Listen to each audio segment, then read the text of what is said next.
بینرانی بەڕێزم کاتتان باش. هەرێمی کوردستان لە ماوەی 22 ساڵی ڕابردوودا بە چەندین قەیرانی سیاسی و ئەتوانین بڵێن بە چەندین گرژی و ئاڵۆزی و تەنانەت شەڕی چەکداری نێوان حیزبەکانیشدا تێپەڕیوە. ئەوەی کە لە ئێستادا گەرمترین بابەتی گۆڕەپانی سیاسی هەرێمی کوردستانە قسەکردنە لەسەر دەسەڵاتی سیاسی لە هەرێمی کوردستان و سیستمی حکوم لە هەرێمی کوردستاندا و قۆڕخکردنی دەسەڵات لەلایەن دوو حیزبی کوردستانیەوە. لە هەموو ئەوانەش گرنگتر لە دوای ڕۆژی 30 حوزەیرانەوە و بە پێوتەی بەشێکی زۆری لایەنەکانی ئۆپۆزیسیۆن ترس و گومان لەسەر سیستمی دیموکراتی لە هەرێمی کوردستاندا سەری هەڵداوە. لە نێو سیستمی دیموکراتی هەرێمی کوردستانیشدا بە تایبەتی ئاڵوگۆڕکردنی دەسەڵات لە هەرێمی کوردستاندا. لە بەشی دووەمی چاپێکەوتنمان لەگەڵ دکتۆر مەریوان وریاقانە هەوڵ دەدەین قسە لەسەر ئەزموونی ئێستای حکومڕانی هەرێمی کوردستان و دیموکراتی و پێگەی هەرێکێک لە هێزەکان لە هەرێمی کوردستاندا بکەین. دکتۆر ئەم کاتەوە باش. کاتە باش. لە دوای 30 حوزەیرانەوە ئەوەی کە لە پەرلەمانی کوردستاندا ڕوویدا و تەپەڕاندنی پرۆژە یاسایە کە تایە ویلایەتی سەر و هەرێمی کوردستان بۆ ماوەی 2 ساڵ درێژکرایەوە. ترس و گومانێک لە لایەن بەشێکی زۆری هەوڵاتیانەوە سەری هەڵداوە لەسەر چارەنووسی دیموکراتیەت لە هەرێمی کوردستانە لە کەوانەیەکی شابە تایبەتی لەسەر برسی ئاڵوگۆڕکردنی دەسەڵات دەستا و دەستکردنی دەسەڵات لە هەرێمی کوردستانە. ئەم ترسە تا چەند لە شوێنی خۆیەتی ئایا ئەزموونی هەرێمی کوردستان بەڕوانین لە واقعە سیاسیەکەی ئێستا و پێگەی هەرێکێک لە هێزە سیاسیەکان ترسمان لە ئایندەی هەبێت؟ بێگومان بێت ترسمان لە ئایندەی هەبێت نەک ئەزانی کاک ڕێبوارە هەندێک لە دنیای ئێمەدا هەندێک شت بە هەڵا هاوترێ. ینی ئەزموونی سیاسی لە کوردستانە ئەزمونێکی دیموکراتی نەبووە. ینی ئەوەی ئێمە پێمان وابێت کۆمەڵی ئینتیخابات کراوە و ئەو ئینتیخاباتەوە هێمای ئەوەیە کە لە کوردستانە دیموکراتیەت هەیە وهمێکی گەورەیە. ینی سیستمی سیاسی لە کوردستانە سیستمێکی نادیموکراتە. سیستمێکە من لە کۆمەڵێک نووسینە ناوە سیستمێکی سوڵتانیە. لە هەندێک نووسینی ترا ئەڵێ مەمە سیستمێکی دەسەڵات خوازە دەسەڵات گەرە. ینی چی سیستمێکی سوڵتانی یا سیستمێکی دەسەڵات خوازە؟ ینی سیستمێکە تێیدا دەوڵەت بووە بە ئامرازێک بۆ سەرکوتکردنی کۆمەلگا، بۆ ڕێگەگرتن لە دروستبوونی هێزی جیاواز، بۆ ڕێگەگرتن لە هەر ئەگەرێکی دەستگۆڕچیەی دەسەڵات و بۆ ڕێگەگرتن لە دروستبوونی گۆڕانکاری سیاسی. ئەگەر تۆ مێژووی 20 ساڵی ڕابردوو لە کوردستانە ببینیت مێژووی قۆناغ نییە قۆناغی گواستنەوە بۆ دیموکراتیەت لە قۆناغی تەبەن وا بووە لە قۆناغێکە ئێمە چاوەڕوانی ئەومانەکردم هێزانە لە هەڵەی خۆیانەوە فێر ببن و بەرەو ئەوە بڕۆن ببن بە هێزی دیموکراتی و قۆناغەکە بە قۆناغی گواستنەوە بۆ دیموکراتیەت ناو ببین. بەڵام هەرزوو لەگەڵ دروستبوونی دوو ئیدارەیی و دروستبوونی حیزبی قائید لە هەر بەشێکی ئەم ئیدارەیەدا ئەم ئەزمونە لەوە کەوت کە ئەزموونی گواستنەوە بێ بەرەو دیموکراتیەت بەڵکو بوو بە ئەزموونی چەسپاندنی پایەکانی دەسەڵاتێکی سوڵتانی و دەسەڵاتێکی دەسەڵاتخواز و دەسەڵاتگەر بە هەندێک ئاکاری دیکتاتۆریانەوە. ینی پرۆسەی سیاسی لە کوردستانە ڕووی بە سوڵتانیکردنی دەسەڵاتە. من لە شوێنێکی تردا باسی ئەوم کردووە ڕووی بەرەو بە سعودی بوونی دەسەڵاتە ڕوا. مانایشی مانای ئەوەی لە کوردستانە کۆمەڵێک توێژ و خێزانی سیاسی و بنەماڵی سیاسی دروست بوون و ئەمانە ئیش بۆ ئەوە ئەکەن هەموو ئەو پایانەی دەسەڵات لە کوردستانە بەو شێوەیەدا ڕێژن کە نەکرێت دەسەڵاتیان لێ بسێنرێتەوە. ئەمەش پرۆسەی ڕۆیشتن بەرەو دیموکراتیەت نییە بەڵکو پرۆسەیەکی هێمن و هێواش و لەسەرخۆی دروستکردنی جۆرێکی تایبەتە لە دیکتاتۆریەت و جۆرێکی تایبەتە لە نیزامی سوڵتانی. ئەوەی کە لە 30 حوزەیرانە ڕوویدا بریتی نییە لە خیانەتکردن لە دیموکراتیەت، بریتیە لە هەنگاوێکی ئاشکرا و زیاتر ڕۆیشتن بە بەرچاوی هەموو کۆمەلگای کوردیەوە بەرەو چەسپاندنی دەسەڵاتی سوڵتانی لە کوردستانە. ینی لەبەرەوە شەپازلە نەبوو لە دەموچاوی دیموکراتیەت ئەوەی کە ڕوویدا بەڵکو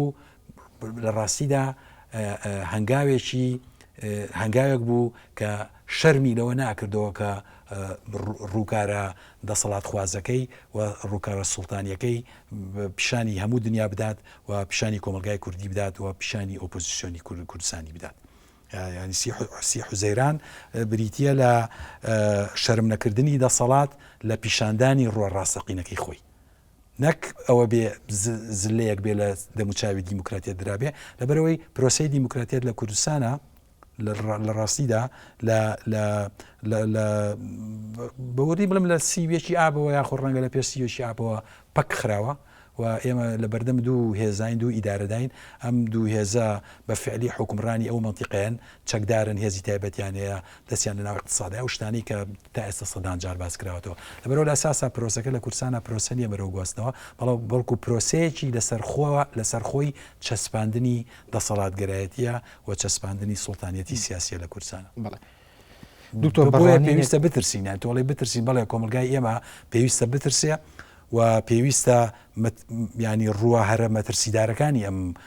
گۆڕانکاریە بینیانی قۆناغێکی تازەیە ئێمە لە دوای سی حوزەیرانەوە ئێمە کەوتینە قۆناغێکەوە کەتیایە دەسەڵات شەرم لەوە ناکات ئەو دەستگایانی کە خۆی دروستی کردووە ئەو دەستگا درۆزنانی کە خۆی دروستی کردووە بۆ ئەوەی دەموچاوە درۆزنەیەکەی خۆی بپارێزێت و شەرعەتی پێبات. ینی ئێمە مەزانین ئەمانە دیموکراتی هەم ێزانە دیموکرات نین بەڵام پەرلەمانیان دروست کردو بۆ ئەی بڵێن ئەمە دیموکراتین بەڵام تەنانەت ینی بۆ پاراستنی ئەو دەموچاوە دیموکراتیە کە دەموچاوێکی ناڕاستە و ڕاست نییە چکە لە پشتی ئەو دەموچاوەوە حقیقەتی ئەم دەسەڵاتە ئامادەیە کە دەسەڵاتێکی نادیموکراتە ینی بەڵام بۆ شاردنەوەی ئەو ڕۆوە نادیموکراتی خۆی کۆمەڵی دەستگای دروست کردووە کۆمەڵی پراوێزی بچوکی دروست کردو بۆ ئازادی لە سی حوزەیرانە ئێمە بینیمان ئەم دەسەڵاتە گیری خواردەوە بە تەنانەت بەدەست ئەو دەستگایانەوە کە دروستی کردووە بۆ ئەوەی بەرگری لەدا دەموچاوە درۆزنەیەکەی خۆی بکات مەترسیەکە لەوەدایە ینی بەرەو بچووکردنەوە و پەکخستنی پراوێزە سیاسیەکانە ڕات ینی کێشەی کوردستان لەوەدایە بەرەو ئەوە ڕات ینی مەترسیەکە لەوەدایە پەلاماری پراوێزە سیاسیەکانە درێت کە بە جۆرێ لە جۆرەکان دۆخێکی دروست کرد بوو کە بەسە بۆ نمونە من ئەتوانم لێرام قسانە بکەم هێزێکی ئۆپۆزیسیۆن ئەتوانێت لە ناو پەرلەمانە ئامادە بێت ئەمە بەبێ ئەوەی بتوانێت کاریگەری هەبێت لەسەر بڕیاردانی سیاسی لەسەر بڕیار استراتیژیەکان لە وڵاتەدا بەبێ ئەوەی بەشدار بێت لە بڕیارە بەبێ ئەوەی بەشدار بێت لە شێوازی بەڕێوەبردننی کۆمەلگادا و شێوازی بەڕێوەبردننی دەوڵەتدا ینی ئەوەی کە لە سی حوزەیرانە ڕوویدا بریتە لە شەپازلەیەک لەو پراوێزە سیاسی کە دروست کرابوو بۆ پاراستنی دەموچاوە درۆزنانەکەی ئەم دەسەڵاتدارێتی کە ئەمڕۆ لە کوردستانە دروست کراوە وە خەتەرەوە دەردێکی ترسناکە و پێم وایە کۆمەلگای ئێمە ڕوبەڕووی کۆمەڵی تەحەدای سیاسی گەورەکاتەوە ئەگەر کوردستان بەرەو دەسەڵاتێکی سوڵتانی بڕات کەواتە ئومێدمان بە دەستا و دەستکردنی دەسەڵات نەبێت لەلایەن دوو هێزی حاکمەوە لە کوردستانە کە ئێستا هەموو جومگەکانی دەوڵاتیان ئەتوانین بڵێن بۆ خۆیان قۆڕخ کردەوە. ئەزانی من با بە دەستەواشەی ئومێد و ناومێدی لەسەرمە قسە نەکەین ئەزە کۆمەلگای ئێمە لە بەردەم ئەمادا چی لە بەردەمەزدایە لە بەردەم ئەم دۆخەدا بێت چی بکات یا لە بەردەم چ تەحەدایەکە وەستاوە یا ئەوە تا بێدەنگە بیت هیچ ناکەیت و تەسلیمە بیت ڕۆحی بەزین و تەسلیمبوون لە ناوخۆتا گەوراکەیت و لێگەڕێدەم دەسەڵاتە سوڵتانیە هەموو ڕۆژێک سانتیمەترێ 2 سانتیمەتر سوڵتانیەتی خۆی بەهێز بکات یا ئەوە تا ئەبێ خاڵی بەرگریکردن بدۆزیتەوە و هەوڵی بەرگریکردن بدەیت یەکێک لەو خاڵە بەرگریکردانە چییە بە بۆ چوونی من یەکێک لەو خاڵی بەرگریکردانە تا ئێستا بریتە لە بەرگریکردن لەو دەستگا و پراوێزە سیاسیانەی کە دروست کراوە بۆ پاراستنی دەموچاوە درۆزنەیەکەی دەسەڵات ینی ئەوە ئەو دەستگایانەی کە تاکو ئێستاکە دروست کراون بۆ ئەوەی بەم سیستمە بوترێت سیستمێکی دیموکراسی ئەمە ینی چی ینی بۆ نمونە لە هەڵبژاردننی داهاتوودا خەڵکی کوردستان پێویستە بە ژمارەی هێچگار زۆر بڕۆن دەنگ بدەن لە دەنگدانەکانە و دەنگ بدەن بۆ ئەو هێزانی لە دەروی پارتیوێکیان بۆ چوونی من ینی من پێم وایە ئەمە هەنگاوێکی بەرگریە ینی دەنگ بدەن بە زەحمەت کێشان دەنگ بدەن بە حزبی شوعی دەنگ بدەن بە ینی هەر هێزێکی پچکۆلانەی کە لەم وڵاتە هەیە دەنگ بەوانە بدەن دۆخێک دروست بکەن کە ئەم دوو هێزە لانی کەم لە ناو ئەو پراوێزە کە دروستیان کردووە توانای ئەویان نەبێ زۆرایەتیان نەبێ ینی وەڵامی تەحەداکانی دەسەڵات بە تەحەدایەکی تازە بدەنەوە بەڵام ئایا ئەمە بێتە هۆی دەستگۆڕچەی دەسەڵات نازانم ئەمە ناتوانین بڵێ لەبەرەوەی نازانی ئەم هێزانەکە ئەو هەموو سەرباز و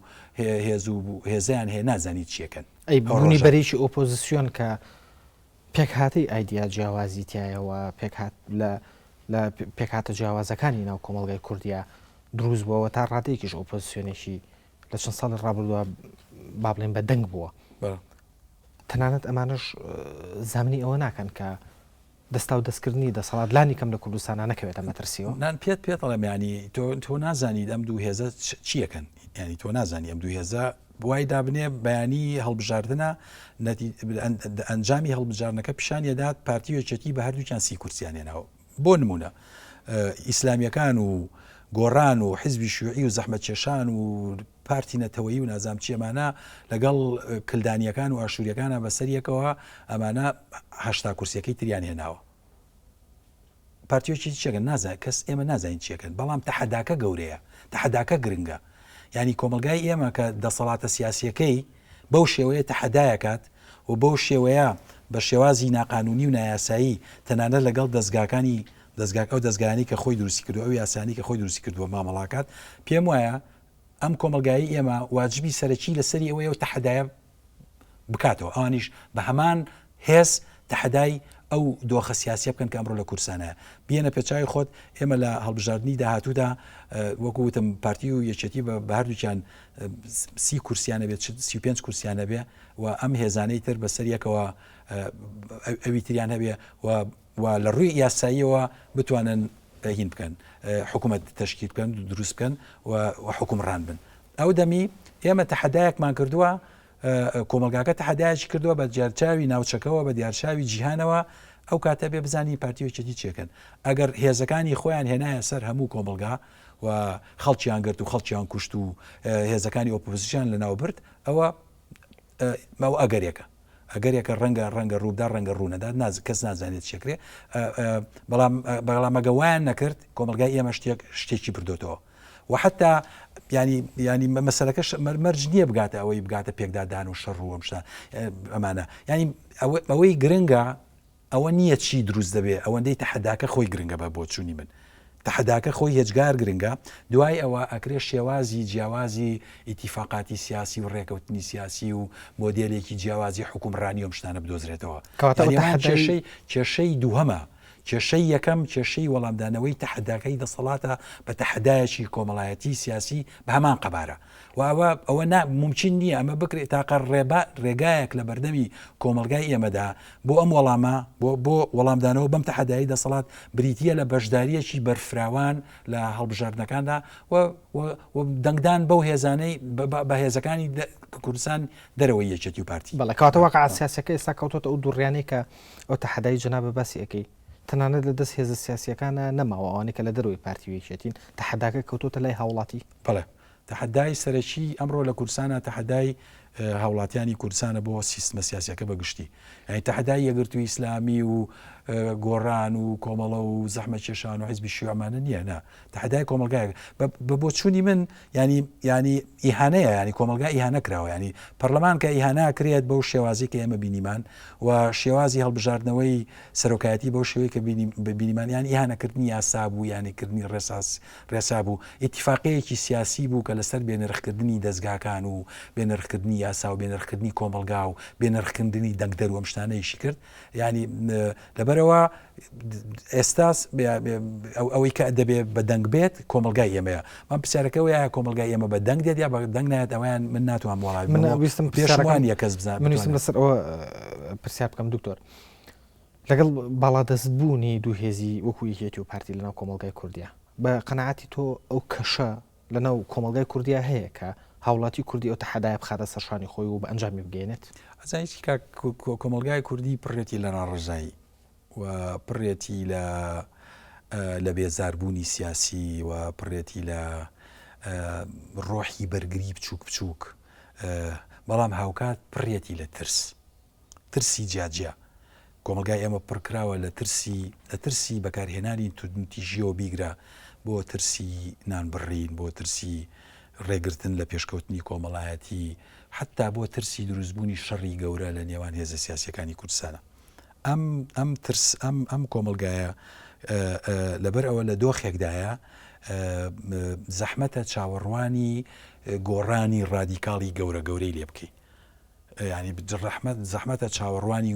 ئەوەی لێ بکەی کۆمەلگا بچێتە سەجادە و بڵێ تا ئێرە و بەس و ئەمەی لەو ڕۆژەدا ڕوویدا نەدا دەکرا ڕووباد و ئەوان لەبەرەوەی وەک پێتم وت ینی لە زیاد لە کەناڵێکەوە ئەم کۆمەلگایە هەم کۆنتترۆل کراوە هەم ترسێنراوە و هەم بێدەسەڵات کراوە. بەڵام یەکێک لە باشیەکانی ئەو پەراوێزی کە ئەم دەسەڵاتدارانە دروستیان کردووە کە بریتە لە هەڵبژاردن یەکێک لە باشیەکانی ئەوەیە کە کۆمەلگات یاتوانێت قسە بکە. ینی کۆمەلگای ئێمە ئەگەر ناتوانێت لە هیچ ساتە وەختێکا قسە بکە لە ڕۆژی هەڵبژاردن ناتوانێت قسە بکە وەخۆی ڕۆژی هەڵبژاردن بریتە لە ڕۆژی قسەکردنی کۆمەلگا لە هەموو دنیادا. ینی من 20 ساڵە لە هۆڵەندا ژیم لە ڕۆژی هەڵبژاردنە هۆڵندیەکان ئەو هێزەی کە هەستەکەن لە 4 ساڵی ئیشکردنی ڕابردوویدا کاری باشی نەکردووە لە ڕۆژی هەڵبژاردنە کۆمەلگا تا قسە و هێزە لابە. ینی بە بۆچوونی من پراوێزی قسەکردن لە کوردستانە پراوێزێکی گرنگە هەیە. ینی من پێتم وتم ئەم دەسەڵاتە کۆمەڵی پراوێزی دروست کردووە کە دروستی کردووە بەخۆشی خۆی دروستی نەکردووە. ینی ئەم خەڵخەباتی بۆ کردووە میدیای ڕۆشنبیران هەن کۆمەلگای مەدەنی هەیە هێزی ئۆپۆزیسیۆن هەیە لە هاتە هێزەکان خۆیان لە ناو خۆیان ینی لە ناو پارتیە خەڵکانێکن بەرگری لە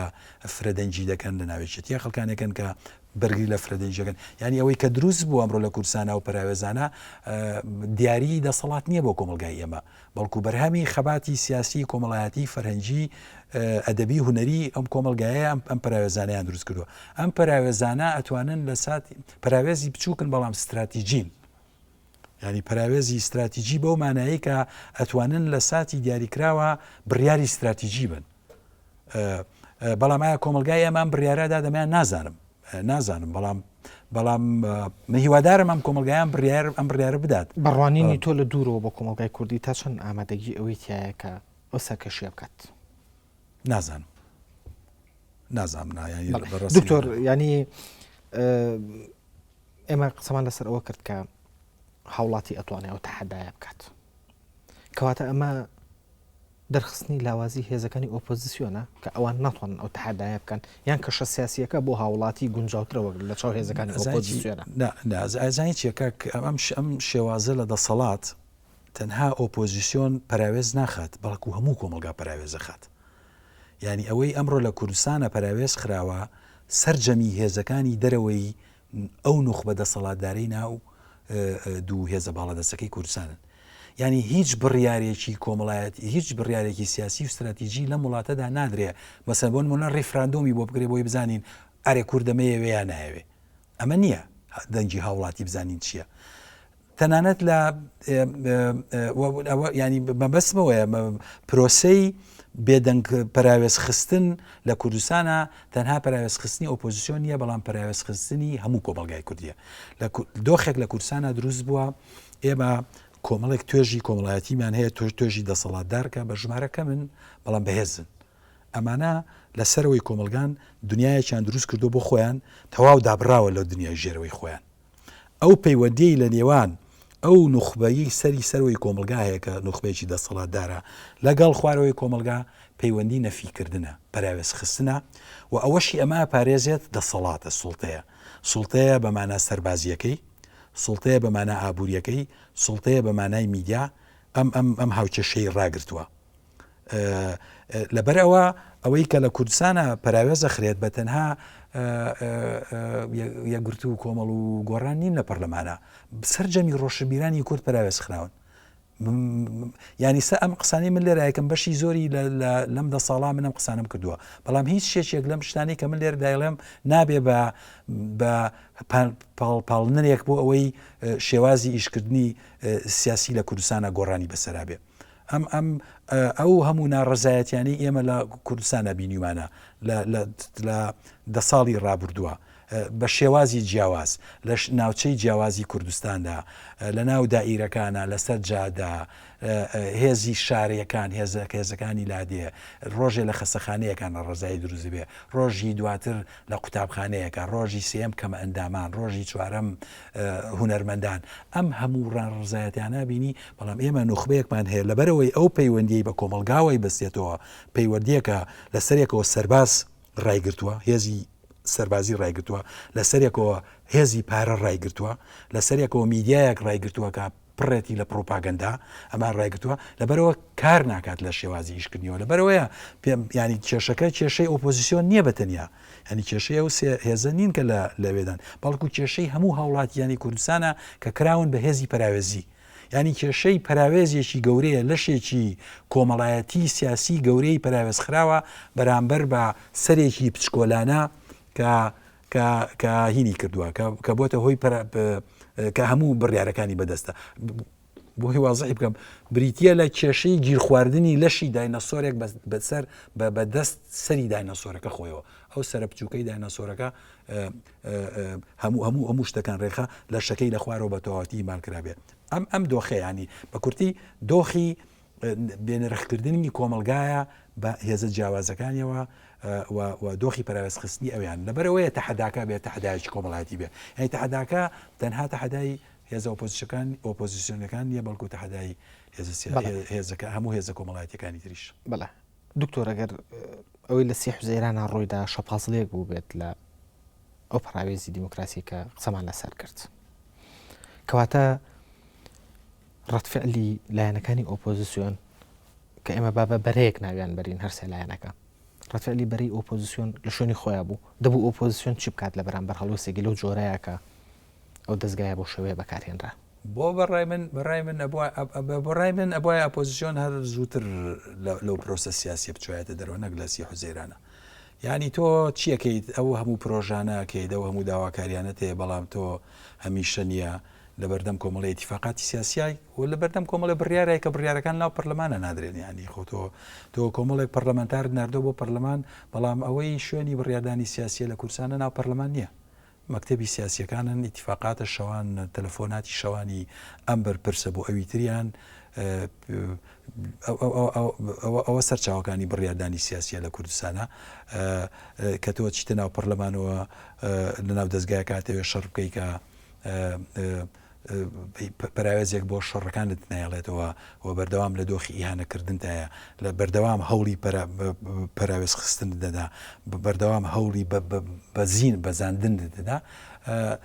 ڕەنگە وا باش بوو هەر پێشتریش کە کاتێ پێشتر